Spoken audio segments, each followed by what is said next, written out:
안녕하세요. 오늘도 사연살롱을 찾아주셔서 감사합니다.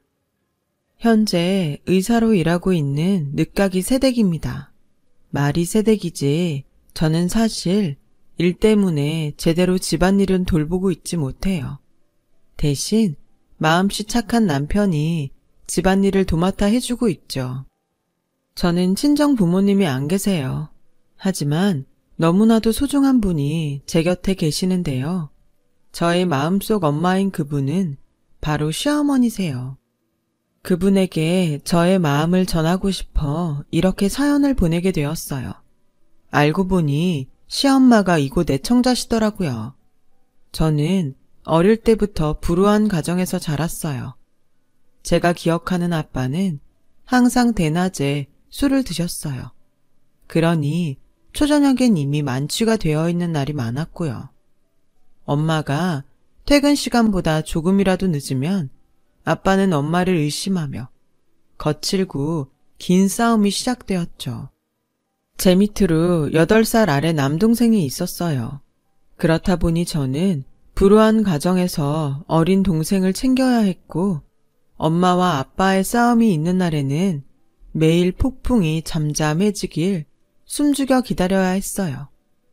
빠른 친구들은 이미 사춘기도 오고 했을 시기인데 저는 상황이 이렇다 보니 사춘기가 뭔지도 모르고 지나갔고 친구들이 부모님이나 집에 불만이 있다며 투정을 부리는 모습을 보면 부럽다 못해 화가 났어요. 제 입장에서는 다 배부른 고민이었으니까요. 지금도 그 시절 기억에 남는 일을 꼽아보라면 TV 속에 보여지던 화목한 가정을 보면서 저건 인위로 만들어낸 거짓말이라며 울던 제 모습이 가장 먼저 떠올라요. 아마 저는 그 모습이 부럽고 셈이 나서 애써 부정하고 싶었던 거겠죠. 저에게 집은 보금자리도 아니고 저를 위한 장소도 아니었어요. 그래서 저는 어린 초등학생이었지만 결혼 같은 건 절대 하지 않겠다고 가슴속 깊이 다짐했어요. 남편이 아빠 같은 사람이 될까봐 무서웠거든요. 그리고 늘 혼자 일하며 절대 행복해 보이지 않던 엄마를 보며 나는 절대 저렇게 살지 말아야지 라고 생각할 수밖에 없었어요. 그저 저는 이등병이 제대하는 날을 기다리듯 악몽 같은 시간이 끝나기를 기다려야 했죠. 제가 중학교 3학년이 되던 어느 날 엄마는 저에게 이렇게 말씀하셨어요. 혜영아, 엄마는 이 집을 나갈 거야. 네 아빠하고는 도저히 가망이 없어. 그래서 하는 말인데 네 아빠가 나가더라도 너랑 네 동생 중 하나는 두고 가라고 난리를 쳐서 그래서 엄마는 어린 네 동생을 데리고 나가려고 해. 미안해. 저는 세상이 다 무너지는 것 같았어요. 은근 엄마와 아빠가 빨리 이혼을 했으면 좋겠다고 생각했지만 제가 아빠와 남게 될 거라고는 상상도 하지 못했거든요. 그래서 저는 울며 불며 싫다고 엄마에게 매달렸지만 이미 결정난 일에 소용이 없음이 느껴졌어요.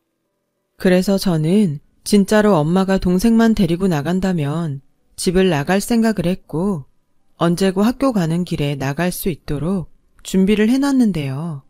그러던 어느 밤 잠이 올까 말까 하던 밤이었는데 엄마가 조용히 저에게 다가와 이렇게 말씀하시는 거예요. 혜영아, 옷 입어.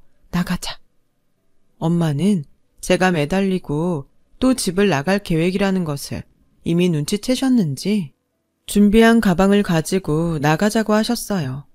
그렇게 저는 엄마와 동생과 함께 그 지긋지긋한 집에서 도망칠 수 있었고 비록 단칸방 신세에 아빠 때문에 이곳 저곳 전전하며 살아야 하는 떠돌이 생활이었지만 처음으로 마음 편히 두 발 쭉 뻗고 지낼 수 있는 날이었어요. 그렇게 저는 고2가 되었고 동생은 10살, 초등학교 3학년이 되었는데요. 어느 날부터인가 엄마의 기침소리가 예사롭지 않게 들리기 시작하는 거예요. 처음엔 감기에 걸렸나 생각했는데 그 강도가 점점 더 심해져 불안한 마음까지 생겼어요. 그리고 청소를 하던 중 엄마의 약으로 보이는 무수한 알약이든 봉투를 보는 순간 저는 어떤 좋지 않은 예감이 들더라고요. 그렇게 제가 조금씩 무언가를 알아갈 즈음 엄마는 공장에서 일을 하다 쓰러져 병원에 실려가셨고 엄마가 폐암 말기라는 사실을 듣게 되었습니다. 엄마는 결혼 후 동생을 낳은 후부터 무능한 아빠를 대신해 제조 공장에 다니셨어요. 외할머니는 돌아가시기 전까지 엄마가 어릴 때부터 빈혈도 있고 호흡기가 좋지 않다며 공장 같은 곳에서 일을 하는 것이 걱정이라고 하셨는데요. 엄마의 병을 듣게 된 순간 외할머니의 그 말이 어찌나 머릿속을 맴돌았는지 몰라요. 그리고 의사 선생님으로부터 이미 엄마의 폐가 손을 쓸 수 없는 단계에 다른 장기에도 전이가 돼서 더 이상의 가망은 없다는 소리를 듣게 되었어요. 저와 남동생을 안타까운 눈으로 보던 의사 선생님은 쉽게 말이 나오지 않는지 한참을 망설이다가 마음의 준비를 하고 다른 어른들에게 빨리 알리라고 하셨는데 아무리 생각을 해도 달리 알릴 곳이 없더라고요. 저는 막막한 심정으로 엄마의 핸드폰에 연락처를 찾았어요.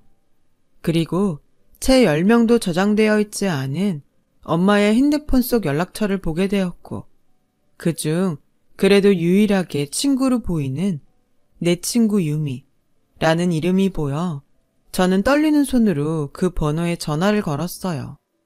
여보세요? 수키니? 정말 수키야? 왜 그동안 연락이 없었어? 내가 얼마나 걱정했는데. 핸드폰 너머 들리는 낯선 아줌마의 목소리에 반가움과 걱정이 섞여 있었고 저는 떨리는 목소리로 이렇게 말했어요. 안녕하세요. 저는 정수키 씨 딸이에요. 뭐? 수키 딸? 네. 근데 지금 엄마가 좀 많이 안 좋아요. 의사 선생님은 다른 어른들에게 알려서 준비를 하라고 하시는데 저희는 연락할 곳이 없거든요. 알겠다. 더 말 안 해도 돼. 거기에 어디야? 엄마 친구 유미라는 분은 지방에 살고 계시다고 했지만 그날 저녁 바로 기차를 타고 병원으로 오셨어요. 그리고 숨 쉬는 것이 괴로워 거의 진통제에 취해 자고 있는 엄마의 손을 잡고 밤새 많은 눈물을 흘리셨는데요. 엄마는 그 다다음 날 딱 한 번 눈을 뜨시고는 그대로 하늘나라로 떠나셨어요. 저는 그때 정신이 없어서 저도 그렇고 동생도 학교에 보내지 못한 채 엄마의 마지막을 지켜야 했어요. 유미 아줌마의 도움으로 엄마의 빈소를 차리고 이미 엄마와 왕래를 하지 않던 외갓집 식구들을 부르며 난생 처음 상복을 입고 장례를 치르게 되었어요. 어머, 쟤들 어떡해? 딱하다. 그러게 어쩔 수 없이 그 술주정뱅이 지 아빠한테 보내야 하는 거 아니야? 그러고 보니 도통 보이지 않네? 이혼했잖아. 뭐하러 이혼한 남편을 장례식에 불러? 그럼 쟤들은 어떡해? 누가 데려다 줘? 아, 그리고 사망보험금 같은 건 안 나오나? 죽었잖아. 입에 겨우 풀칠하고 사는 것 같은데 보험은 무슨. 듣자 하니 여기 병원비도 아직 정산이 안 됐대. 어머 정말?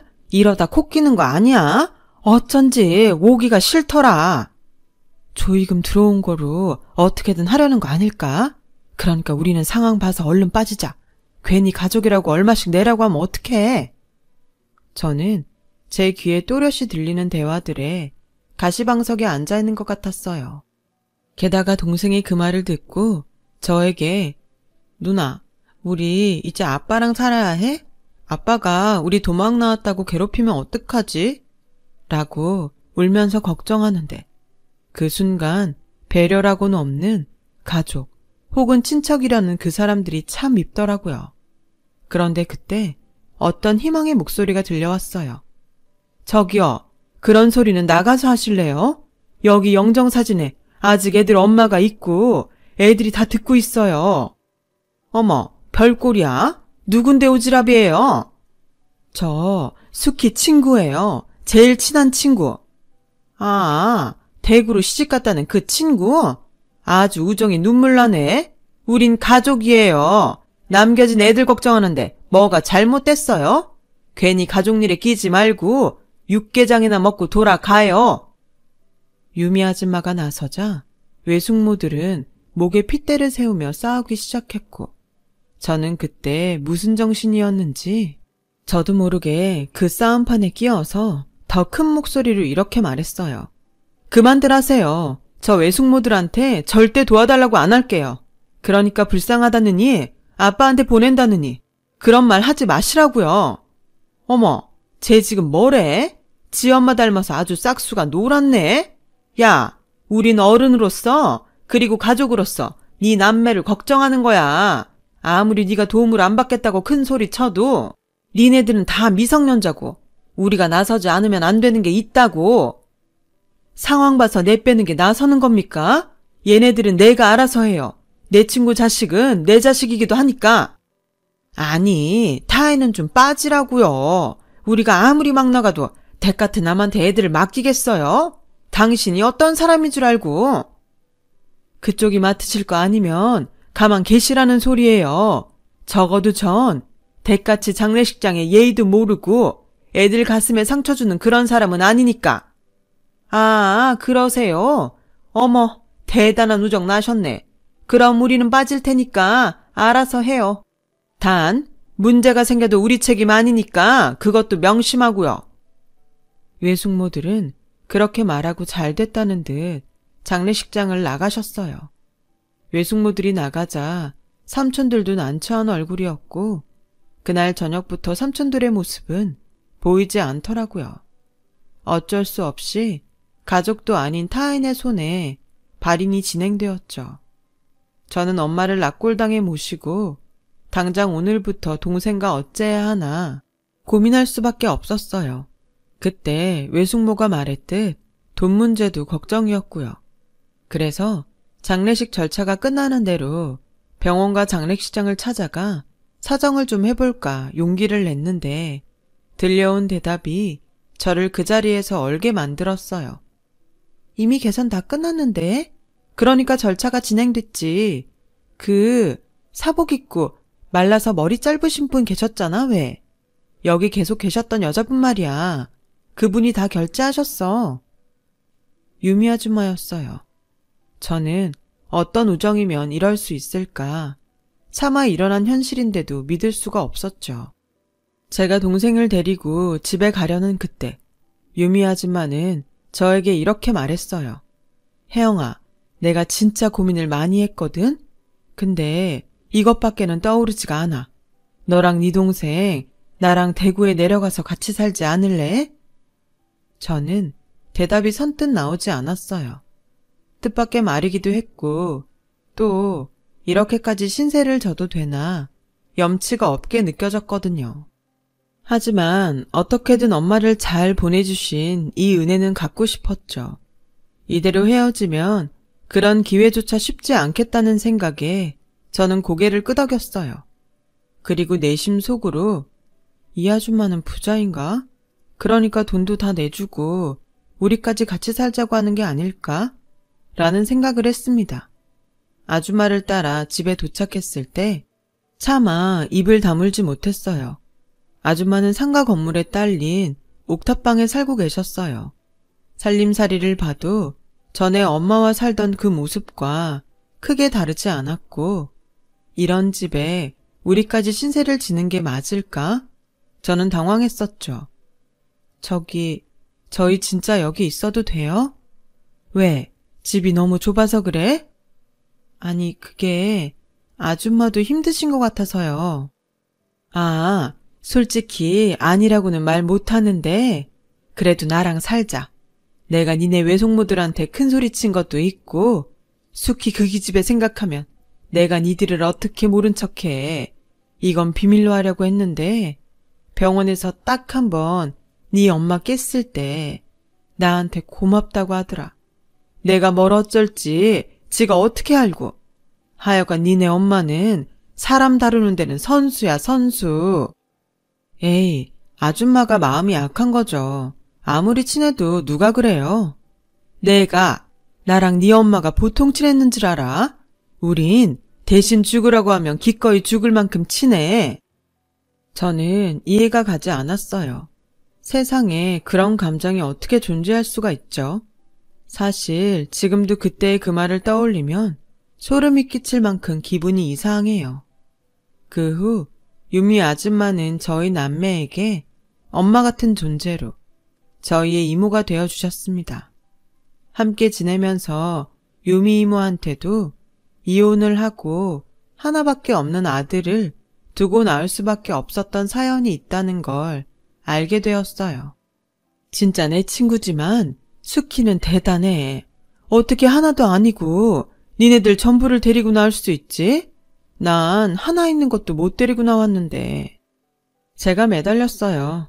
아빠랑 절대 둘이 살고 싶지 않았거든요. 근데 이모는 남편이 알코올 중독자도 아니고 직업도 있었다면서요. 아마 우리 엄마도 아빠가 그랬으면 그렇게 우리 둘을 다 데리고 나오지는 못했을 것 같아요. 아니, 네 엄마는 결국엔 니들을 다 데리고 왔을 거야.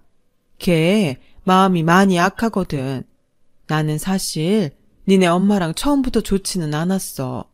내가 니네 엄마 많이 괴롭혔거든.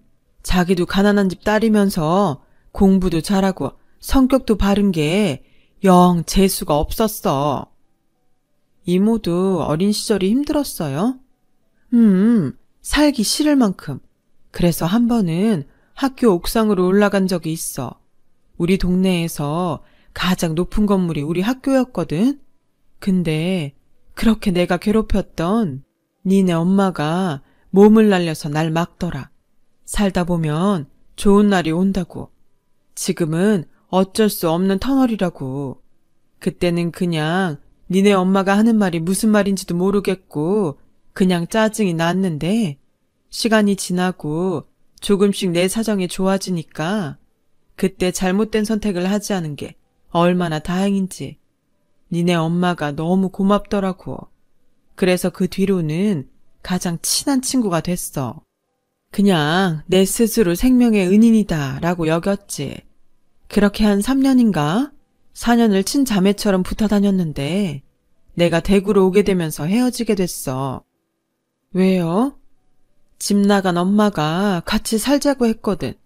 니네 엄마는 밝고 공부도 잘하니까 금방 나 말고 좋은 친구들이 생길 거라고 생각했는데 그 뒤 니네 외갓집이 사정이 더 많이 안 좋아졌다고 하더라. 니네 엄마도 결혼한다는 말만 있고 연락이 없었어. 엄마의 불행은 그때부터였네요. 그러게 나도 사는 게 바쁘고 또 남편이랑 사이가 좋지 않아서 네 엄마가 얼마나 힘든지 알아볼 여유가 없었어. 그저 미안할 뿐이지. 그래서 그 미안한 마음 니들 남매 키우면서 갚으려니까 넌 아무 생각하지 말고 공부만 열심히 해. 너 공부는 좀 하니?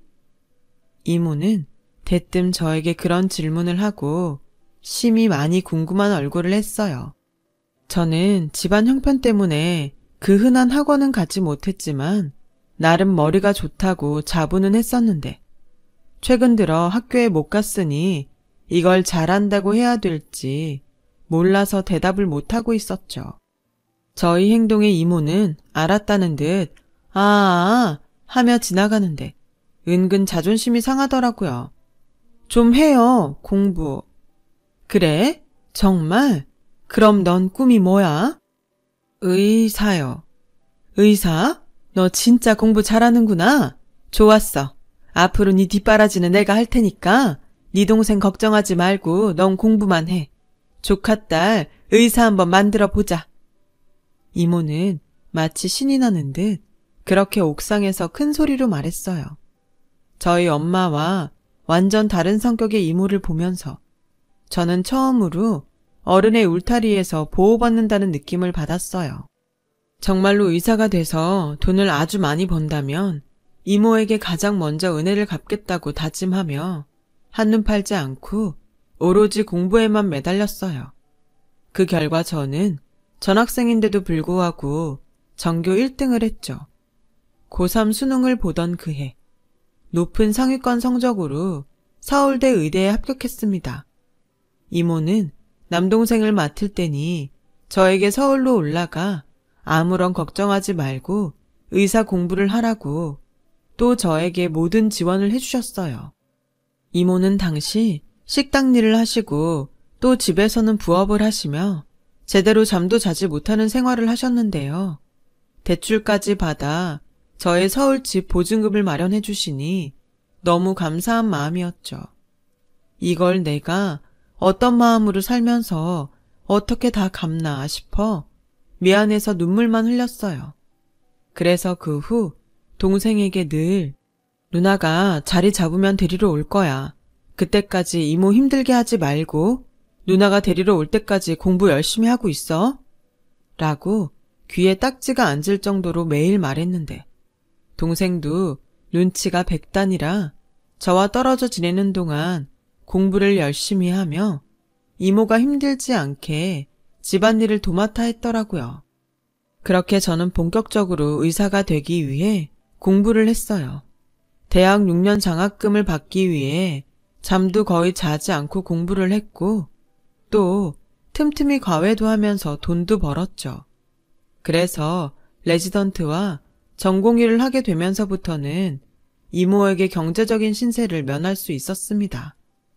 그러는 사이 남동생은 수능을 치르고 서울에 있는 대학에 합격하면서 저희 남매는 비로소 다시 함께 살 수 있었어요. 아, 내가 이참에 여기 일 다 정리하고 니네 따라 서울 갈까? 이모, 그러지 마. 거기 이모 친구들이랑 단골 손님 잔뜩 있는데 뭐하러. 나랑 수철이가 자주 갈게요. 우리한테는 이모가 엄마고 그 집이 우리 집이잖아. 알지만 내가 니네들 없이 허전해서 그렇지. 나도 자주 서울 올라갈 테니까 니네도 자주 와야 해. 공부 열심히 하고 돈 필요하면 망설이지 말고 말하고. 알았지? 알았어. 이제 이모도 좀 쉬면서 지내. 나 전문의 따면 매달 생활비 보낼 테니까. 그리고 이거 받아 이모. 웬 반지야? 네가 돈이 어딨어서? 벌었지. 나 과외하잖아. 돈 많이 받아. 이모한테 고마워서 이런 반지 하나 해주고 싶었어. 남들은 반지 하나 정도는 끼고 다니던데 이모는 하나도 없잖아. 야, 식당 일 하면서 반지 끼는 건 오바지. 그래도 뭐 네가 준 거니까 내가 목숨처럼 소중하게 여길게. 그놈의 목숨. 가만 보면 우리 이모는 목숨이 너무 많아. 됐고 잃어버리면 또 사줄 테니까 맡기고 다녀. 알겠지? 그래, 알았어. 아, 좋다. 이모가 조카딸 덕에 결혼할 때도 못 받은 반지를 다 받아본다. 저 먼 우주만큼 너무 좋아. 우리 이모 이렇게 금붙이 좋아하는 사람인 줄 알았음. 진작에 하나 사줄걸. 우리 간다. 이모도 밥 잘 챙겨 먹고 건강 잘 챙겨. 알았지? 그렇게 저희 남매는 서울에, 이모는 대구에 남게 되었어요. 그런데요, 처음 헤어질 때는 당연히 자주 볼 수 있을 거라고 생각했는데 저도 그렇고 동생도 각자 살기 바빠지니 그럴 여유라는 것이 쉽게 생기지 않았어요. 마음은 항상 죄송한데 또 시간이 되지 않으니 절대 멀어질 일이 없다 여겼던 관계도 많이 해이해졌고 제가 또 국시를 준비하면서 이모와 연락이 끊기게 되었어요. 이모가 저희 남매에게 말도 하지 않고 연락처는 물론이고 이사를 했더라고요. 저와 동생은 당신을 잘 찾아오지 않는 우리를 괘씸하게 생각하고 완전히 인연을 끊으셨나 보다 라고 생각했습니다. 며칠 후 대구를 다녀온 동생에게서 이런 말을 듣게 되었어요. 이모 아들이 찾아왔었대. 같이 살자고. 우리는 남이고 거긴 아들이니까 당연하지. 우리도 바쁘다고 잘 못 내려갔잖아. 내가 이모여도 우리보다는 아들 따라가고 싶지. 저도 동생의 말에 동의했어요. 다만 아직 은혜를 갚지 못했는데 이렇게 소식 하나 닿을 수 없게 되었다는 것이 마음이 아팠어요. 너무 죄송해서요. 그래도 언제고 살면서 만나는 일이 생긴다면 그때 한꺼번에 모든 것을 다 갚자 하는 마음은 여전했고, 저도 그렇고 동생은 정말 있는 힘껏 열심히 살았어요. 그래서 저는 그 마음으로 공부한 끝에 국시를 패스했죠. 의사 면허를 취득할 수 있게 되었는데요. 그 후에 본격적으로 전문의가 되니 그건 또 그거대로 정신이 없더라고요. 제가 생각한 의사 생활은 멋진 모습 그 자체였는데 이건 늘 수면 부족의 연속이었어요. 그렇게 전문의로서 2년 정도 지났을 때 저는 생각지도 않았던 인연을 병원 응급실에서 만나게 되었는데요. 그게 바로 지금 저의 남편이에요. 남편이 응급실에 실려온 경위는 길거리에서 묻지마 폭행을 저지른 건장한 남자와의 몸싸움이었어요. 게다가 깊게는 아니지만 당시 남편은 가슴 쪽에 큰 상처가 생겨 구급차에 실려왔고 저는 그때 하필이면 당직이라 남편의 수술을 맡게 되었어요. 다행히 중요 장기 손상은 없어서 큰 걱정은 없었지만 출혈이 꽤 있었거든요. 긴장을 했었더랬는데 평소 운동을 하던 사람이라 그런지 수술 후 회복이 다른 환자에 비해 빨라서 다행이었어요. 근데 이 남자가 자기 수술을 맡았던 제가 자신의 생명의 은인이라며 퇴원 후에도 종종 병원에 들러 케이크니 치킨이니 이런 걸 주고 가는데 규정상 그러면 안 된다고 아무리 거절을 해도 이 남자가 참 말을 듣지 않았어요. 그냥 친구가 주고 갔다고 해요. 뭐 이참에 남자친구라고 해도 되고. 뭐라고요? 제가 물어보니까 선생님 애인 없다고 하시던데요. 제가 무조건 선생님 마음에 들도록 100% 맞출게요. 처음엔 뭐 이런 사람이 다 있나 했어요. 그런데 그렇게 1년 정도 남편이 병원에 들러 병원 식구들을 챙기고 또 제가 부담을 가질까봐 있는 듯 없는 듯 챙기는데 마음이 가더라고요. 연애나 결혼은 제 인생에 없다고 생각했거든요. 생각은 그랬지만 저도 사람이라 솔직히 외로웠어요. 당시 남동생은 학교에 다니다 군복무 중이었는데 이모도 없고 동생도 없으니 허전하고 불안하고 외로웠나 봐요. 그래서 저는 남편과 연애를 시작했고 저희 불우했던 가정사와 또 저 못지않게 불우했던 남편의 가정사가 겹치면서 서로를 위하고 챙기게 되었어요. 마음이 통하는 친구. 남녀를 떠나 저희는 세상에서 가장 특별하고 가까운 친구가 되기로 약속했죠. 남편의 정체를 아는 병원 식구들은 이제 결혼해야 하는 거 아니냐고 너스레를 떨었는데요. 정작 남편은 결혼에 대해 어떤 말도 하지 않더군요. 그래서 한 번은 제가 먼저 대수롭지 않게 말했어요. 그냥 궁금해서 묻는 건데 자기는 나랑 결혼까지 생각해? 물론 내가 지금 하고 싶다는 건 아니고 그냥 자기가 어떤 생각하는지 알고 싶어서. 당연히 생각하지. 뭐? 그럼 왜 여태 아무 말도 안 했어? 그게 사실은 있잖아. 내가 자기한테 말을 안 한 게 있어. 자기한테 부담 주고 싶지 않아서 숨겼는데 엄마가 폐암으로 오늘 내일 하시거든. 아무래도 결혼은 큰 일을 치르고 나서 생각해야 될 것 같아서 일부러 말 안 했어. 저는 남편의 말에 속이 상했어요. 여자친구가 의사인데 숨길 걸 숨겨야죠. 그런데 듣자 하니 다른 의사도 더 이상의 치료가 무의미하다며 포기한 상태라고 하더군요. 저에게 그 모든 것을 말하기엔 되지도 않을 것에 제가 미안해할 것 같아 본의 아니게 숨기게 되었다고 하더라고요. 나 어릴 때 아빠 손에 자랐다고 했잖아.